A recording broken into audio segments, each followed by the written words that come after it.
नमस्ते दोस्तों, हिंदी साहित्य की कहानियों के चैनल में आपका स्वागत है। आज सुनिए प्रतिष्ठित व जानी मानी लेखिका अलका सैनी की लिखी हुई कहानी कटी पतंग।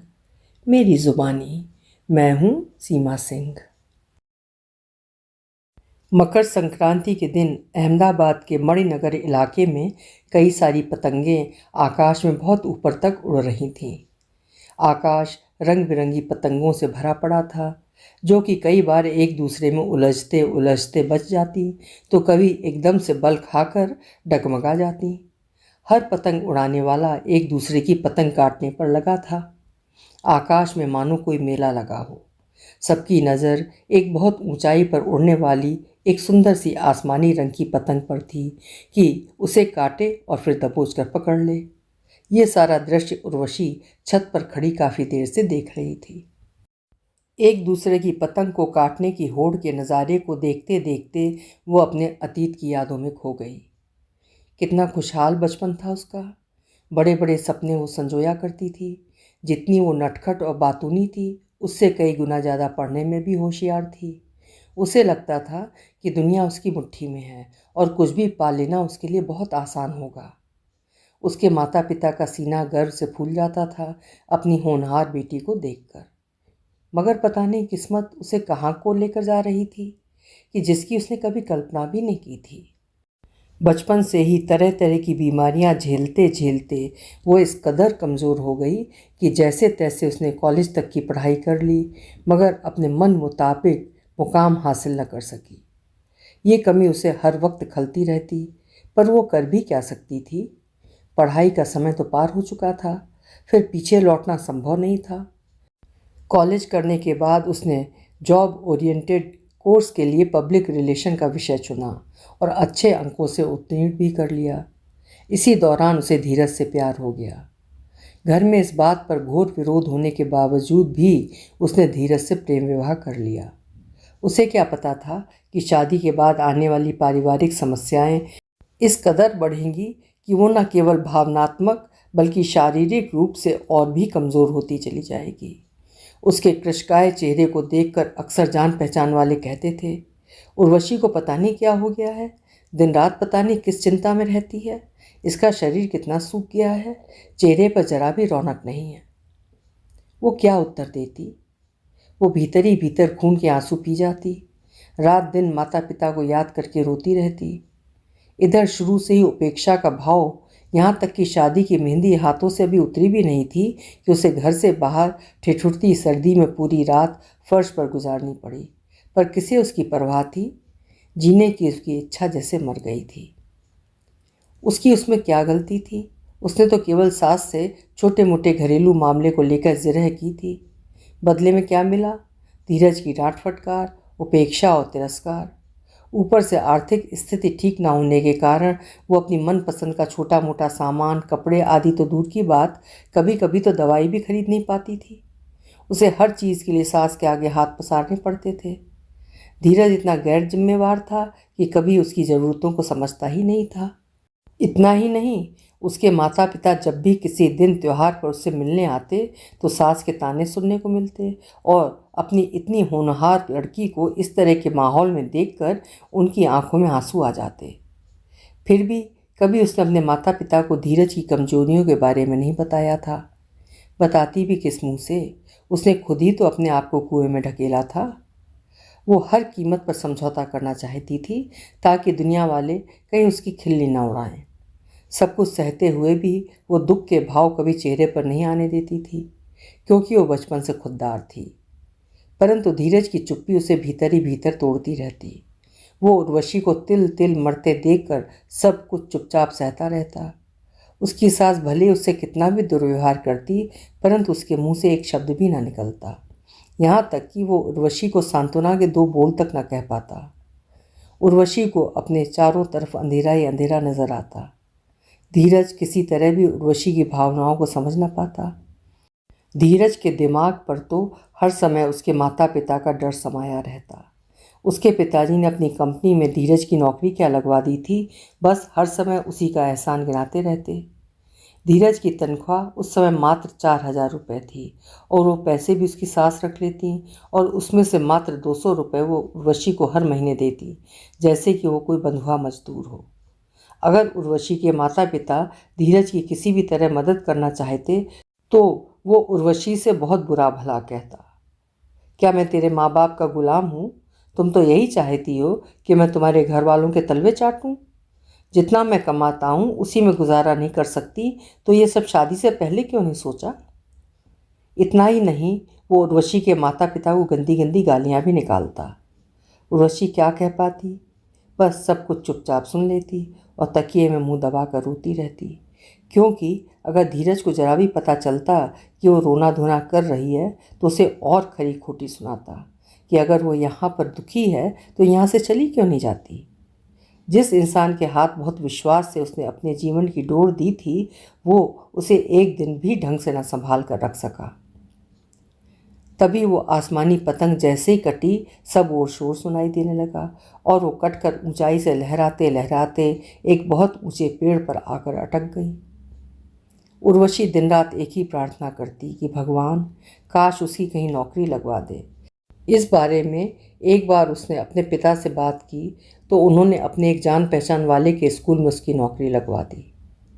उसके पिताजी ने उसे फ़ोन करके सूचना दी, उर्वशी, मकंदपुर में मेरे एक परिचित ने नया स्कूल खोला है, वहाँ पर तुम्हारी नौकरी की बात मैंने कर ली है और वो जगह तुम्हारे घर से नज़दीक भी पड़ेगी। उसके लिए तुम मेरी लूना ले जाओ, तुम्हें आने जाने में दिक्कत नहीं होगी। उर्वशी की खुशी का ठिकाना नहीं था। वहाँ पर जाकर उर्वशी ने सारी बात पक्की कर ली और अगले दिन से ही काम पर आने की बात और वेतन 2,000 रुपये निश्चित हो गया। उर्वशी को चैन की सांस मिली कि चलो कुछ देर तो वो घर से बाहर सुकून से बिता सकेगी। वो सुबह घर का सारा काम जल्दी उठकर निपटा लेती। बचपन की उसकी कुछ कर दिखाने की इच्छा और समाज में अपनी पहचान बनाने की इच्छा फिर बलवती हो गई। बस उसे लगता कि भगवान उसे एक मौका दे दे तो वो फिर पीछे मुड़कर नहीं देखेगी। उसने जब ये बात धीरज को बताई तो उसके भावहीन चेहरे पर कोई भाव नहीं आए। उसकी नीरस प्रवृत्ति से वो अच्छी तरह वाकिफ़ हो गई थी, इसलिए किसी तरह की प्रतिक्रिया की उसे कोई उम्मीद भी नहीं थी। सेंट जेवियर्स स्कूल की ये नई ब्रांच खुली थी जहाँ पर उसे दूसरी कक्षा के बच्चों को पढ़ाना था। उर्वशी बहुत मेहनती थी। उसने अपनी तरफ से स्कूल की उम्मीदों पर खरा उतरने की पूरी कोशिश की। एक दिन स्कूल के प्रिंसिपल ने उसे अपने कक्ष में बुलाया और कहने लगे, उर्वशी, बच्चों द्वारा तुम्हारी शिकायतें आ रही हैं कि तुम उनसे इंग्लिश में बात नहीं करती हो। तुम्हें पता है कि हमारे कॉन्वेंट स्कूलों में हिंदी में बात करने की सख्त मनाही है। उर्वशी अपनी सफाई देते हुए बोली, नहीं सर, मैं तो इंग्लिश में ही बात करती हूँ, जिस तरह से आपके स्कूल की दूसरी टीचर्स करती हैं, बल्कि मैं तो उनसे भी अच्छी इंग्लिश बोल सकती हूँ। आपने तो मेरा एकेडमिक के रिकॉर्ड देखा है कि बाकी सभी टीचर्स के मुकाबले मेरे अंक हर सब्जेक्ट में ज़्यादा हैं। प्रिंसिपल बोले, देखो उर्वशी, मैं बच्चों की शिकायत को नज़रअंदाज नहीं कर सकता, क्योंकि अगर इनके माता पिता तक ये बात पहुंची तो स्कूल का नाम खराब होगा। हाँ, अगर तुम चाहो तो मैं तुम्हारा साथ दे सकता हूँ। अगर ऐसा कहते कहते प्रिंसिपल उसके पास आकर खड़े हो गए और उसके कंधे पर हाथ रख लिया। उर्वशी झट से चौंक कर खड़ी हो गई तो प्रिंसिपल ने उसे अपनी बाहों में जकड़ लिया। उर्वशी, मेरे घर पर कोई नहीं है। अगर आज शाम तुम मेरे घर आ जाओ तो मैं सारा मामला संभाल लूँगा। उर्वशी की समझ में कुछ नहीं आया तो जल्दी से कमरे से बाहर निकल गई और स्टाफ रूम में जाकर बैठ गई। अगर वो घर जल्दी जाती है तो पति और सास के ताने सुनने को मिलते। उसका दिमाग सुन्न सा हो गया। कुछ देर बाद अपने को थोड़ा संभाल कर वो भारी कदमों से घर पहुंच गई। बिना किसी से कुछ कहे वो अपने कमरे में जाकर बिस्तर पर लेट गई। बरबस ही उसकी आंखों से अश्रुधारा बहने लगी। उसके पति कमरे में आकर उसे ताना मारने लगे, पर जैसे उसके कानों तक कोई बात पहुंच ही नहीं रही थी, मानो उसका शरीर पत्थर का हो गया हो। धीरज के साथ कोई भी बात करने का कोई फ़ायदा नहीं था, क्योंकि ना तो उसने उसे कभी समझा था और ना ही कोशिश की थी। स्कूल छोड़ने की बात वो उसे कैसे कहती, यही विचार उसके बार बार मन में खलबली मचा रहे थे। एक तरफ कुआं था तो दूसरी तरफ खाई थी गहरी। उसकी किस्मत यहाँ भी उसे मात दे रही थी। भारी मन से आकर उसने धीरज को कह ही दिया, धीरज, मैंने वो नौकरी छोड़ दी है। क्योंकि हर रोज़ स्कूल में 4 बजे तक रुकना पड़ता है और अब तो शाम की क्लासेस भी शुरू हो रही हैं, तो मैं अपनी बच्ची को इतनी देर नज़रअंदाज नहीं कर सकती। आकाश साफ सुथरा दिख रहा था। तभी अचानक कहीं से रेत भरा अंधड़ आने लगा। देखते देखते सारा आकाश काला भूरा हो गया। पतंग उड़ाने वाले कहीं और चले गए, मगर वो पतंग आसमान की ऊंचाइयों को छूने लगी और कहीं दूर जाकर एक बड़े बरगद के पेड़ की शाखा पर अटक गई। इस तरह कई दिनों तक वो घर में गुमसुम सी रहने लगी। फिर एक दिन उसकी कॉलोनी में समाज सेवा के तहत शिकायत निवारण शिविर लगा। अपनी सहेली के साथ वो शिविर में गई, जहाँ पर राज्य के गणमान्य व्यक्ति, अधिकारीगण सब मौजूद थे। उस शिविर में अपनी कॉलोनी की समस्याओं को जिस बखूबी से उसने सबके सामने रखा, तो अधिकारीगण के समूह ने सभी काम तुरंत करने के वही निर्देश दे दिए। एक तरफ बैठे विधायक महोदय राम स्वरूप ने सस्नेह उसे अपने पास बुलाया और उसका परिचय लेने लगे। बेटी, अगर किसी प्रकार की कोई दिक्कत या असुविधा हो तो बेझिझक मेरे कार्यालय में आ जाना। मुझसे जो बन पड़ेगा यथासंभव तुम्हारी मदद करूँगा। विधायक के मुंह से इस तरह का आश्वासन पाकर उर्वशी का मन खुश हो गया। वो मन ही मन विधायक महोदय के व्यक्तित्व से गहराई से प्रभावित थी और मन ही मन हवाई किलों का निर्माण कर आसमान में उड़ने लगी। फिर अचानक उस पतंग का धागा वहाँ से भी टूट गया और तेज हवा चलने से वो फिर से आसमान की ऊंचाइयों को छूने लगी। उसे लगने लगा कि कुछ कर दिखाने का मौका उसे भगवान ने दे दिया है। एक बार विधायक महोदय से जब उसने कोई काम दिलवाने की बात कही, तो उन्होंने उसे अपने चमचे बनवारी के पास भेज दिया। उस शहर में बनवारी के कई कॉल सेंटर चलते थे। बनवारी ने उसे कॉल सेंटर में नौकरी करने की पेशकश की। उर्वशी रात में कॉल सेंटर में काम पर जाने से झिझक रही थी, तो बनवारी ने समझाते हुए कहा, देखो उर्वशी, अगर तुम कॉल सेंटर में काम करोगी तो दिन भर तुम साथ साथ समाज सेवा भी कर सकती हो। इसमें भी मैं तुम्हारा भरपूर सहयोग करूँगा। मुझे अपना दोस्त और हमदर्द समझो। बदले में मुझे कुछ नहीं चाहिए, बस कुछ पल सुकून के तुम्हारे साथ बिताना चाहता हूँ। मैं तुम्हें राजनीति के भी सारे दांव पे सिखा दूँगा। पता नहीं बनवारी की बातों में कैसा सम्मोहन था कि वो उसकी तरफ आकर्षित हो गई। वैसे भी घर पर तो उसे ना ही प्यार और ना ही कोई सम्मान मिला था आज तक, बल्कि हर समय दुत्कारी ही मिलती थी। उसे लगा जिस प्यार की तलाश उसे है, शायद उसे पाने का समय आ गया है। मन ही मन सोचने लगी कि जिस इंसान के लिए उसने अपने समाज, अपने माता पिता की परंपराओं, अपने जीवन तक को दांव पर लगा दिया, उसने आज तक 2 पल सुख के उसे नहीं दिए थे। धीरज का नीरस व्यवहार, घर की आर्थिक हालत, बच्चों की परवरिश को लेकर बढ़ती जिम्मेवारियां और भविष्य के सुनहरे सपनों का सारा संसार उसके सामने मुंह खोलकर खड़ा था और उसे अपनी तरफ बुला रहा था। हर बात में उर्वशी बनवारी की हाँ में हाँ मिलाती चली गई। मन ही मन सोचने लगी, ईश्वर खुद थोड़ा किसी की मदद करने आते हैं, किसी इंसान को ये फरिश्ते के रूप में भेजते हैं। पार्टी में भी उसने अपनी काबिलियत और मेहनत के बलबूते पर अच्छा नाम कमा लिया था। आए दिन किसी न किसी प्रोग्राम में भाग लेने जाती और इस तरह वो बहुत व्यस्त हो गई कि भीड़ में वो खुद को ही भूलती गई। बस एक आवेग में वो बहती जा रही थी। जब भी उसके पास कोई भी किसी काम से आता तो उसे बहुत अच्छा लगता और अपनी ओर से पूरा आश्वासन देते हुए कहती, आप लोग चिंता मत करें, आपका काम हो जाएगा। बस आप लोग मुझे अपना सहयोग और आशीर्वाद देते रहें। हर रोज़ उसकी दिनचर्या में वो सुबह जल्दी उठकर सब काम निपटा कर तैयार होकर बैठ जाती, ताकि किसी काम से आने वाले को इंतज़ार न करना पड़े। अपने अंदर वो अजीब सा साहस महसूस करती। घर बाहर बच्चे सभी काम वो बखूबी संभाल रही थी। अद्भुत शक्ति की मालकिन थी उर्वशी। अपने इलाके के कई बुजुर्ग लोगों और विधवा औरतों की पेंशन का काम भी उसने दिन रात एक कर करके दिखाया, जिससे हर बुजुर्ग उसे आशीर्वाद देता न थकता। परंतु उर्वशी इतनी खुददार थी, या फिर उसकी कमजोरी कि लोगों के काम तो विधायक महोदय से कहकर करवा लेती, परंतु अपने किसी निजी काम के लिए बोलने के लिए उसकी जुबान को ताला लग जाता। बरगद पर अटकी हुई उस पतंग की डोर किसी के हाथ में आ गई। वो उसे अपनी ओर खींचने लगा। मौसम भी साफ हो गया, हवा भी रुक गई थी। वो पतंग आसानी से उस आदमी के कब्जे में आ गई। एक दिन वो कॉल सेंटर में अपने ऑफिस में बैठी कुछ सुस्ता सी रही थी। कई ख्याल दिमाग में आ जा रहे थे कि अचानक वहाँ बनवारी आ गया। उसे देखकर उर्वशी एकदम से झेंप गई और अपने काम में व्यस्त होने का अभिनय करने लगी। बनवारी उसके पास आकर बैठ गया और पूछने लगा, क्या बात है उर्वशी, कई दिनों से देख रहा हूँ कुछ उखड़ी उखड़ी सी हो, क्या कोई बात है मन में? नहीं बनवारी जी, ऐसी कोई बात नहीं है, बस दिन भर सामाजिक कामों में उलझी रहती हूँ और रात को यहाँ की ड्यूटी करके थक जाती हूँ। मन नहीं लग रहा आजकल किसी काम में। क्यों, तुम्हारे पति तुम्हारा हाथ नहीं बटाते क्या? मैंने तो उन्हें किसी कार्यक्रम में तुम्हारे साथ आते जाते भी नहीं देखा है। नहीं बनवारी जी, कामकाज की इतनी बात नहीं है। असल में घर की जिम्मेवारियां दिन पर दिन बढ़ती जा रही हैं और सामाजिक एवं राजनीतिक दायरा बढ़ता जा रहा है और खर्चे भी बढ़ गए हैं, परंतु आमदनी वही की वही। उर्वशी, तुम चाहो तो मैं तुम्हारे पति को दिन भर अपने ऑफिस संभालने का काम दे सकता हूँ, जिससे उनकी एक्स्ट्रा आमदनी हो जाएगी। ये सुनकर उर्वशी की बाँछें खिल गईं। वो बार बार बनवारी का एहसान मानते हुए उसका शुक्रगुजारी करने लगी।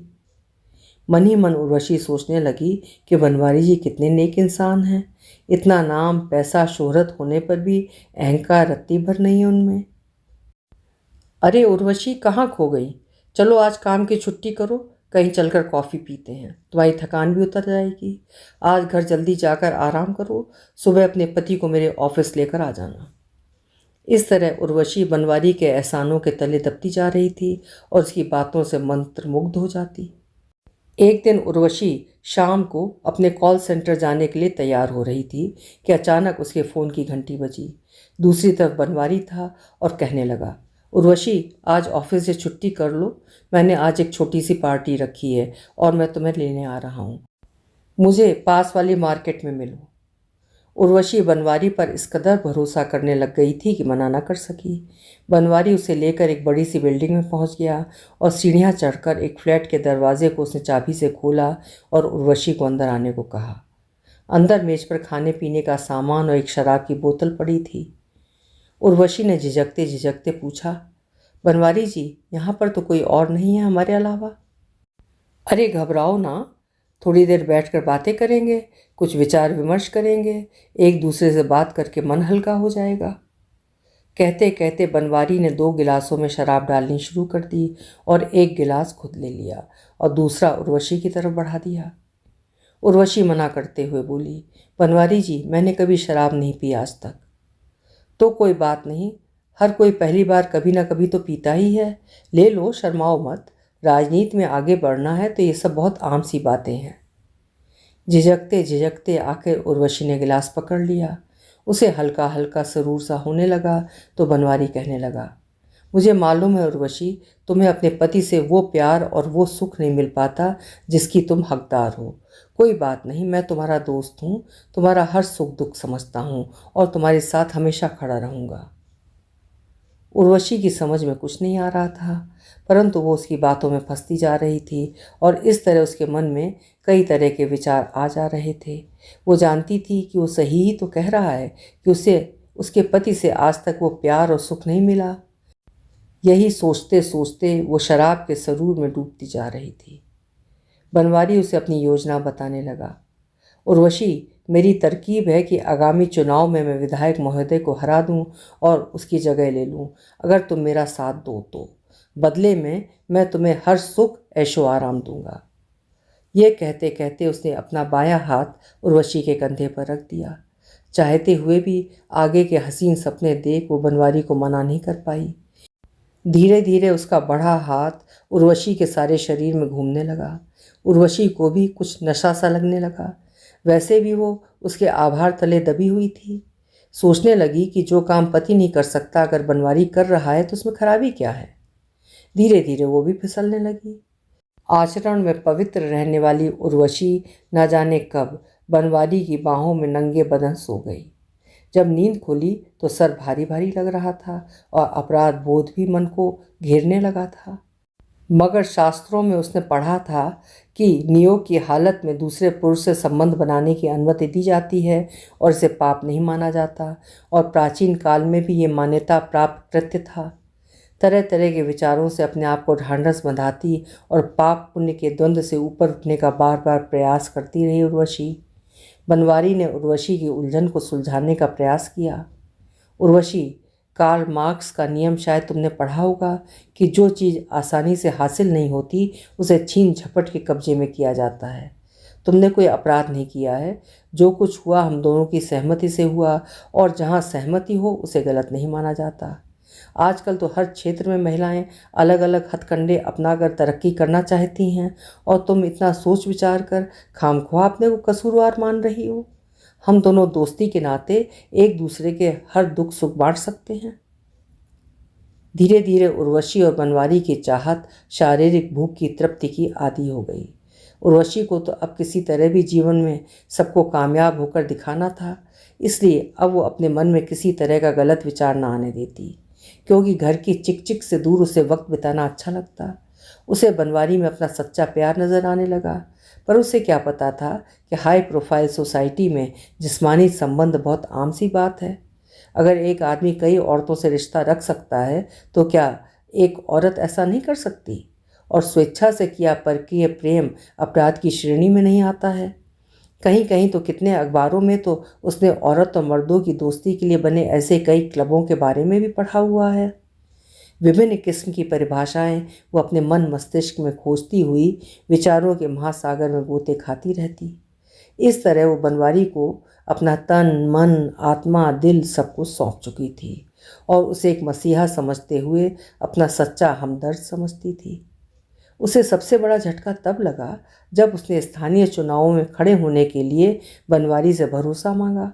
तो उसने बदले में उससे कहा, उर्वशी, मैंने जो मेरी तरफ से हुआ तुम्हारी हर संभव मदद की, परंतु ये मेरे भविष्य का सवाल है, और राजनीति में मेरा असूल है कि मैं पढ़े लिखे लोगों पर भरोसा नहीं करता, क्योंकि वे पैसे के लिए कुछ भी कर सकते हैं। उस आदमी ने उस पतंग को उड़ाने का भरपूर प्रयास किया, परंतु संभाल ना पाया तो उसका धागा टूट गया और वो पतंग फिर से आसमान में उड़ने लगी। उर्वशी पर तो मानो आसमान टूट पड़ा हो। जिस इंसान को उसने अपना सर्वस्व सौंप दिया, उसने उसे दूध में से मक्खी की तरह निकाल फेंका। किसे जाकर वो अपना अर्ज सुनाए? कहाँ जाकर अपने दुख की गुहार लगाए? एक बार तो उसके कदम रेल की पटरी की तरफ मुड़ गए। बेजान सी पत्थर की मूर्त बनी वो बेसुध चली जा रही थी। तभी एक जान पहचान के व्यक्ति ने, जब वो उनकी साइकिल से टकराने लगी, मैडम जी किधर जा रही हैं पैदल पैदल? आपका घर तो दूसरी तरफ है। क्या बात? अगर आपकी तबीयत ठीक नहीं है तो मैं आपको रिक्शा पर बिठा देता हूँ। उर्वशी जैसे कोई बुरे सपने से जागी हो। अरे नहीं नहीं भाई साहब, दरअसल सर में कुछ चक्कर सा आ लग रहा था, परंतु अब ठीक है, मैं धीरे धीरे चली जाऊंगी, आप चिंता न करें। कहते कहते उर्वशी वापस अपने घर की तरफ मुड़ गई। घर पहुंची तो उसके बच्चे भागे भागे उसके पास आए। मम्मी कहाँ रह गई थी? आज बहुत देर में लौटी हैं, बड़ी भूख लग रही है, कुछ बना कर दो ना। उर्वशी मन ही मन सोचने लगी, हाँ शायद बहुत देर हो गई है। भगवान के भरोसे अपने जीवन को छोड़ने के अलावा उसके पास कोई चारा नहीं था। वो तो इस समय चाह कर भी ना तो रो सकती थी ना मर सकती थी। उसके बच्चों के मासूम चेहरे उसकी नज़रों के सामने घूमने लगे। उर्वशी अब पूरी तरह टूट चुकी थी। वो एक जिंदा लाश की तरह हो गई थी। वो हमेशा तनाव और अवसाद की हालत में रहती, परंतु अपने बूढ़े माता पिता के मुरझाए चेहरे देखकर उसे जीने की हिम्मत दोबारा बटोरनी पड़ी। घर के खर्चों में सहयोग के लिए उसने पोस्ट ऑफिस की एजेंसी ले ली और दिन भर वहाँ खड़ी होकर काम करती। वहाँ एक दिन एक आदमी आया जिसका नाम जीत पन्नू था। उसने उर्वशी को 20,000 रुपये देकर इन्वेस्ट करने को कहा। उर्वशी को बड़ी हैरानी हुई कि बिना जान पहचान वो इतनी बड़ी रकम कैसे दे सकता है। उसे क्या पता था, वो तो उसके सुंदरता की तरफ आकर्षित हुआ है। कभी कभी उसे अपनी सुंदरता अभिशाप लगने लगती, जो हर जगह बाधा बनकर खड़ी हो जाती है। वो तो हर इंसान में भगवान का रूप देखती, पर जब असलियत खुलती तो उसे शैतान नजर आता। जीत पन्नू के दिए पैसे किसी स्कीम में इन्वेस्ट करने के लिए एक बार उसे कुछ पेपर पर उसके साइन करवाने थे।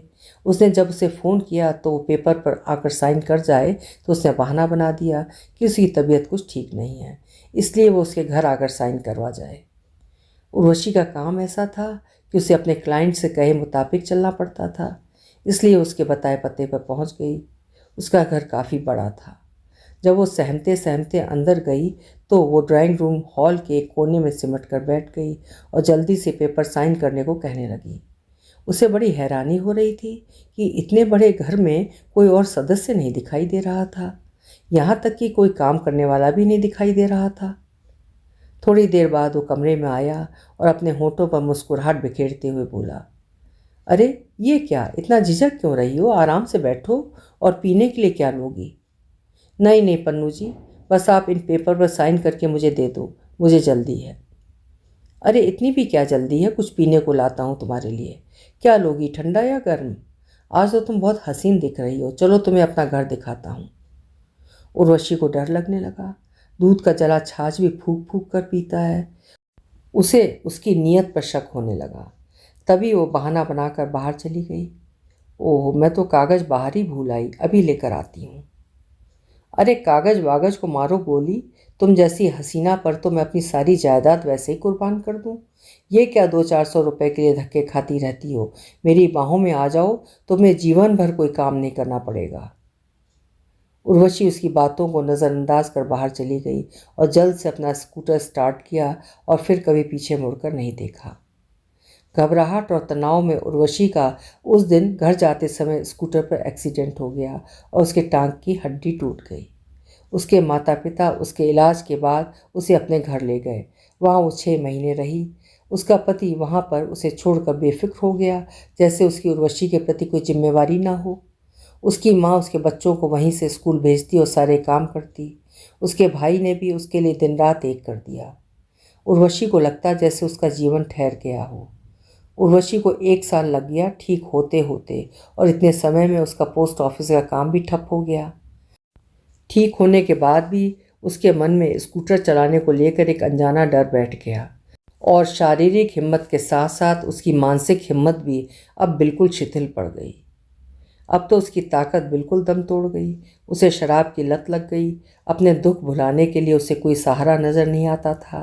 पति धीरज को उसकी किसी भी परेशानी से कोई फर्क नहीं पड़ता था। उसे तो बस समय पर अपना हर काम किया हुआ चाहिए था।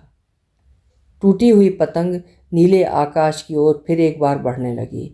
इस बार पास के किसी मोहल्ले वाले ने उसे अपने कब्जे में करना चाहा। पकड़ते पकड़ते वो पतंग उसके हाथ से भी छूट गई थी और जाकर किसी समाज सेवी के घर के आगे एंटीना पर फंस गई।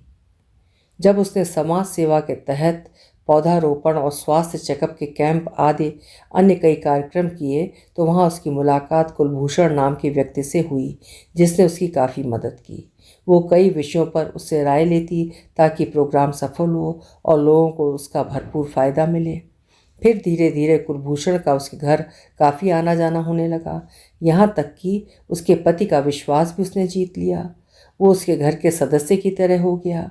हर दिन त्योहार पर वो उसके बच्चों के लिए महंगे तोहफे लेकर आता था, जो कि वो अपने बच्चों को खरीद कर नहीं दे सकती थी। उर्वशी ये देख मन ही मन बहुत खुश होती और कुलभूषण को एक भला इंसान समझने लगी। एक बार की बात थी, जब दिवाली का त्यौहार आने वाला था तो कुलभूषण दिवाली का तोहफा लेकर अचानक उसके घर पहुंच गया। तब वो घर पर अकेली थी। उसके पति बच्चों के साथ अपने गांव किसी ज़रूरी काम से गए हुए थे। कुलभूषण ने वहीं से फ़ोन पर जब उसके पति से बात की तो उसे पता चल गया कि वे लोग अगले दिन आने वाले हैं। ये सुनकर कुलभूषण के चेहरे की खुशी साफ देखी जा सकती थी। उर्वशी को अकेला पाकर कुलभूषण उससे कहने लगा, चलो उर्वशी, आज तुम भी अकेली हो घर पर, इसलिए चलो कहीं बाहर चलकर खाना खाते हैं, उसके बाद मैं तुम्हें घर पर वापस छोड़ दूंगा।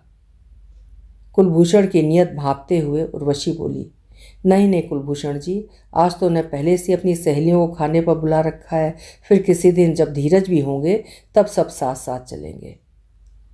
अरे ये क्या उर्वशी, तुमने तो मेरा दिल ही तोड़ दिया। इतना सुनहरा मौका फिर पता नहीं कब मिलेगा। अपनी सहेलियों को मना कर दो और साथ में मैं तुम्हें दिवाली पर बाजार से कुछ खास तोहफा लेकर देना चाहता हूँ। तुम्हें नहीं पता मैं मन ही मन तुम्हें कितना चाहने लगा हूँ। आज की रात मेरे नाम कर दो, बदले में मैं ज़िंदगी का हर सुख तुम्हारे नाम कर दूँगा। उसकी ऐसी बहकी बहकी बातें सुनकर उर्वशी एकदम से हक्की बक्की रह गई और उसे मन ही मन गुस्सा भी आ रहा था, परंतु उसने कोई प्रतिक्रिया नहीं दी, बल्कि चुपके से अंदर जाकर अपनी खास सहेली, जो कि उसके घर के पास ही रहती थी, उसे फ़ोन करके जल्दी से घर बुला लिया। इस तरह उसने बड़ी मुश्किल से उससे पीछा छुड़ाया। कभी कभी उसे अपने आप से नफरत होने लगती। जहाँ पर भी वो जाती, हर कोई उसे उसके जिस्म को घूरता हुआ दिखाई देता। किस किस का नाम लेती वो, उसकी तालिका लंबी होती जा रही थी। इसी तरह अपने सामाजिक क्षेत्र में लोगों के काम करवाने का वो जिस भी अधिकारी के पास जाती, हर कोई बदले में उसके साथ हमबिस्तर होना चाहता। इस तरह की वहशी नज़रों को अपनी तरफ घूरते देख उर्वशी की बर्दाश्त करने की सीमा खत्म होती जा रही थी। उर्वशी का धीरे धीरे आदमी जात पर से विश्वास उठता जा रहा था। उर्वशी, जो कि किसी समय में इतनी चुलबुली हुआ करती थी, धीरे धीरे अंतर्मुखी होती गई। बस हर समय घर पर रहती, ना किसी से मिलना पसंद करती और ना ही उसकी किसी काम करने में दिलचस्पी रही। हर समय अपनी दुनिया में खोई रहती, मन ही मन आत्ममंथन करती कि औरत को जीवन में कुछ कर दिखाने के लिए न सिर्फ अपने परिवार के दायरे में संघर्ष करना पड़ता है, बल्कि मानसिक और शारीरिक तौर पर भी प्रताड़ना सहनी पड़ती है। क्या उसकी भावनाओं की कोई कद्र नहीं? एक कटी पतंग की तरह उसे अपना जीवन मझधार में लगने लगा। गली में पकड़ो पकड़ो का शोरगुल सुन अचानक उर्वशी की तंद्रा भंग हुई। उसने देखा सब लोग उस आसमानी रंग की पतंग के पीछे भाग रहे हैं और वो पतंग गली के एक बिजली के खंभे पर जाकर अटक गई। सब लोग उस पतंग की ओर ललचाई नज़रों से देखने लगे। हर कोई उस पतंग को पा लेना चाहता था। तभी उर्वशी के पड़ोस का एक मासूम सा गंभीर प्रवृत्ति का लड़का भागा भागा आया। वहाँ बहुत से लड़के उस पतंग को उतारने की कोशिश में लगे थे, परंतु उस लड़के ने अपनी सहनशीलता और अदम्य साहस का परिचय देते हुए बड़ी खूबसूरती से उस पतंग को उतार लिया और उसे लेकर तेजी से अपने घर की तरफ भागा। सब बच्चे उसका मुंह देखते रह गए। वो भागता रहा जब तक कि वो उसे अपने घर के अंदर सुरक्षित नहीं ले गया। वो अपनी इस प्राप्ति पर बहुत खुश था। वो पतंग धीरे धीरे उसकी कमजोरी बन गई। वो जब भी वो पतंग उड़ाने लगता तो उसे उसके कट जाने का डर फिर सताने लगता कि पता नहीं अगर इस बार ये पतंग कट गई तो उसकी क्या दुर्दशा होगी। और उसने फिर उस पतंग को उड़ाना ही छोड़ दिया। वो उस पतंग को बड़े प्यार से अपने पास संभाल कर रखता। उर्वशी ने जब उस लड़के का उस कटी पतंग के लिए इतना मोह देखा तो बरबस ही उसकी आंखों में आंसू आ गए। मन ही मन उस लड़के के भोलेपन को देखकर वो सोचने लगी कि भला कोई एक कटी हुई पतंग से भी इतना मोह कर सकता है, जबकि बाजार में एक से एक नई पतंगें मिलती हैं। उसे अपना वजूद भी एक कटी पतंग की तरह लगने लगा, जिसे हर कोई अपना समझकर पकड़कर उड़ाना चाहता है। वो सोचने लगी कि काश उस लड़के की तरह उसे भी कोई मसीहा मिल जाता जो उसकी कद्र करता और उसे इस तरह अपने पास सहेज कर रखता। पर एक पतंग के और एक औरत की वास्तविकता में ज़मीन आसमान का अंतर है। उस पतंग को तो खंभे पर से उतारने का साहस किसी ने दिखा दिया, परंतु क्या किसी में इतनी हिम्मत है कि उसे मझधार से उबार सके और खंभे पर लटके उसके जीवन को तार सके? आजकल के ज़माने में कटी पतंग की तरफ इतनी आत्मीयता दिखाए।